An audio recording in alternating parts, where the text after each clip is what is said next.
Greetings, fellow Whovians. Hope you're having a good week so far. Well, today we're going to be looking at the penultimate chapter of the E-Space trilogy, State of Decay. So, here we go. After the events of Full Circle, the Dr. Romana, K9, and their newest companion/stowaway, Adric, arrive on a planet with a feudal society. The villages live under the thrall of three lords, Zargo, Camilla, and Alcon, who dwell in a shadowy tower, and experience a yearly ritual called the Selection, in which a sample of young villagers are taken to the tower, never to be seen again. This selection process is enforced by a thuggish band of guards led by Habris. The Doctor and Romana discover evidence of technology considerably more advanced than the medieval level of development of the planet, and wonder what happened to cause the planet to devolve into its current rustic condition, to be in a state of decay. And we have our title, ladies and gentlemen. Romana suggests that there is a powerful force holding the inhabitants back. As the two head out of the village, they are seized by cloaked figures. Meanwhile, Adric comes to the village and is caught by the owners of the feeding house. Adric is discovered and captured by Lord Alcon, who sees him as an alien and worthy of becoming one of the chosen ones. The cloaked figures, members of resistance movement, convey the Dr. Romana to a secret base filled with forbidden technology. Kalmar is a scientist, a heretical role in their society, and is very grateful for the Doctor's help in repairing a computer which proceeds to reveal the names and faces of the original chief officers of the spaceship Hydrax, who look exactly like the Lords of the Tower. Bum bum bum. The Lords too have learned of Romana and the Doctor, and Alcon sends a flock of his winged servants, bats, to menace them. The bats spare them, and the Doctor and Romana are seized by Habris and his guards and taken to an audience in the tower. Zargo and Camilla entertain them for a while, then they are called away to deal with a situation called the Arising. The Doctor and Romana discover that, in fact, the great tower in which the Lords dwell is itself the spaceship Hydrax, originally from Earth, which was also pulled into E-space long ago.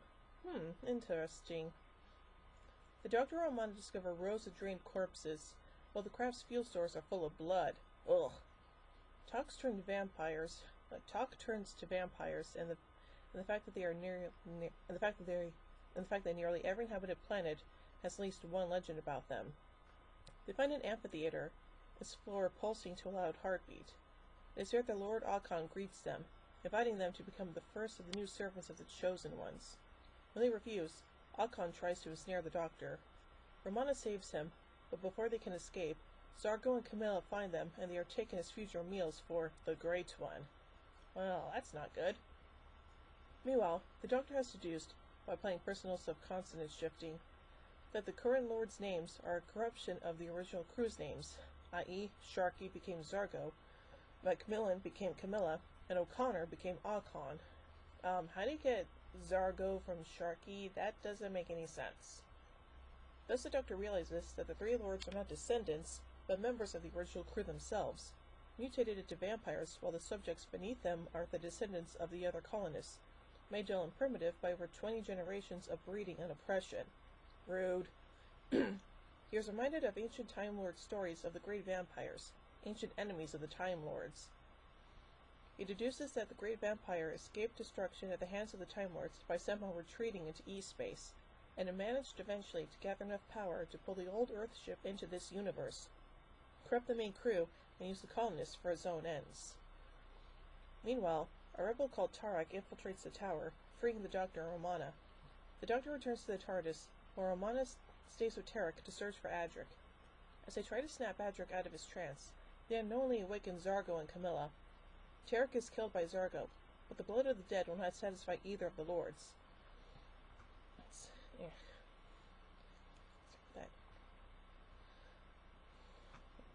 Lords.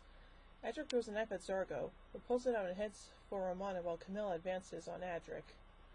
Alcon intervenes and compels them to stop, for he was first to have contact with the mind of the great vampire, and he alone possesses the mental power the other two crave. He wants Adric as a chosen one, and Romana, a Time Lord, for sacrifice at the Arising. The first taste of revenge for their master. Dun dun dun. In the throne room, Hydrax's former control deck, Romana and Adric argue about their fate. Edric announces that he wants to be one of the chosen ones, i.e. a vampire. They are taken to the bottom of the tower. In the TARDIS, the Doctor and K9 discovered that the great vampires could only be defeated by mental bow ships designed by Raslong. Fast ships firing steel bolts that speared the monsters through the heart. The source of the tradition of the wooden stake for lesser vampires. He takes the TARDIS to Kelmore's space and there uses scanning equipment to scan the tower. Under the source of blood he finds a restless demonic presence, like an immense ugly human with bat wings, whom he determines to be the last great vampire. He warns it is about to be revived. After seeing it, Kelmore, Ivo, and many other villagers agree to help. The villagers and K9 make an assault on the tower. The Doctor heads off to the peak of the tower.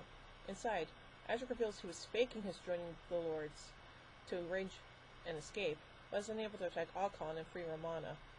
The Doctor rigs one of the spaceship/tower's old scout ships to launch a fall back toward the ground, driving himself to the heart of the subterranean great vampire. The sounds of the ship launching snap Romana from her trance. Well, that's good. With the great vampire dispatched, 3 vampire lords crumble to dust. The Doctor finds Romana and Edric and they leave the planet, hoping that, now freed from the corruptive effect of the vampires, it will develop once again towards its former advanced state, and even, perhaps, surpass it.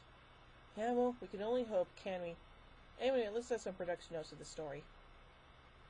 Working titles for this story included The Wasting and The Witch Lords. This serial was a rewritten version of a story originally titled The Witch Lords, later retitled The Vampire Mutations, which Dix had submitted to the series in 1977, but which had to be pulled just before production because of fears of a possible conflict with the BBC's Count Dracula, a high-profile adaptation of Bram Stoker's classic novel, Dracula. It was replaced by Horror of Fang Rock. This serial and the following, Warrior's Gate, featured an improved K9 prop. Huh, that's interesting. So overall, this story is actually pretty darn good, and hey, I do like me a good vampire story. So overall, I give State of Decay 4 sonic screwdrivers out of 5. Well, join me next week as we take a look at the final part of the Space Trilogy, Warrior's Gate. So, until then, this is Sophie and Queen saying, "Oh my Gideons! When I say run, run!" Of reverse polarity, the neutron flow. Would you like a chili, baby? Fantastic! Allons-y! Geronimo! Bow ties are cool, vests are cool, and Stetsons are cool.